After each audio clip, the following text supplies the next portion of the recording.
आसो के समैया पूजैया कैसे होई मैया के बारा बाउर बाटे आसो के समैया पूजैया कैसे होई मैया के पूजैया कैसे होई मैया के पूजैया कैसे होई मैया के नाही बाटे हाथे एको गो रुपैया पूजैया कैसे होई मैया के नाही बाटे हाथे एको गो रुपैया पूजैया कैसे होई मैया के।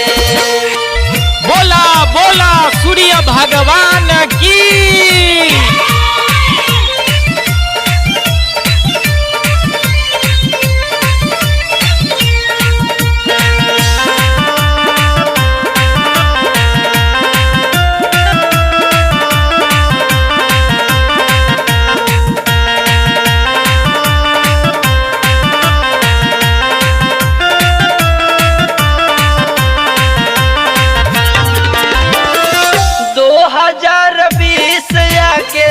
कोइले पर घाही एकता कोरोना दूजा बाढ़ के तबाही एकता कोरोना दूजा बाढ़ के तबाही 2020 आके कोइले पर घाही एकता कोरोना दूजा बाढ़ के तबाही एकता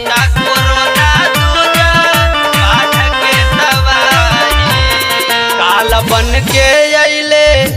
असोई मुदैया पूजैया कैसे होई मैया के काल बन के अइले असोई मुदैया पूजैया कैसे होई मैया के। बोला बोला छठी मैया की। Music by Mahanta studio.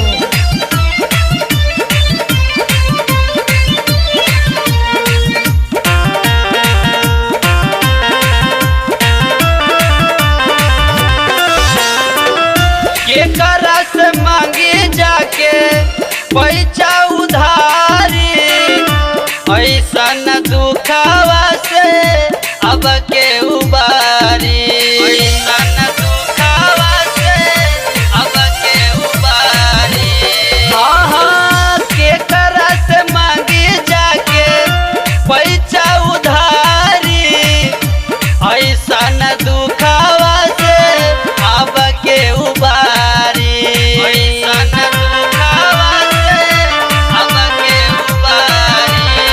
Corona काल में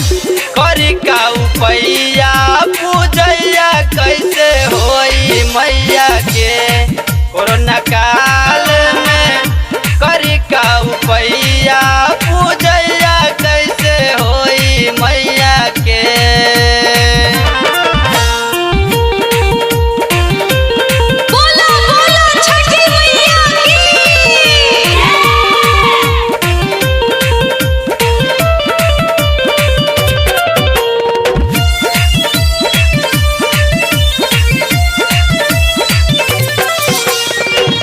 हर साल कैनी हम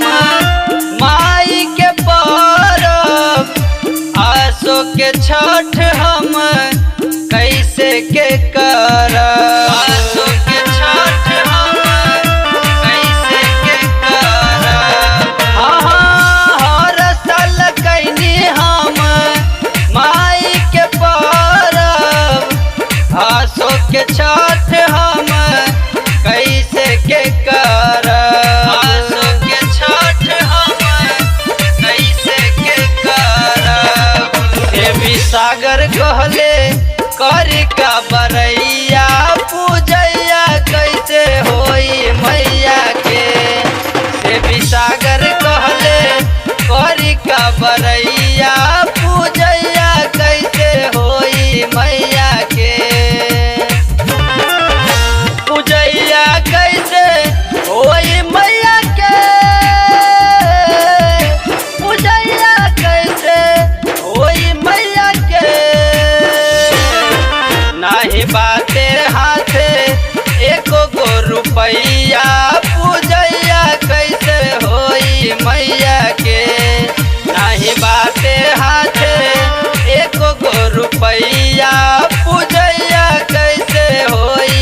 मैया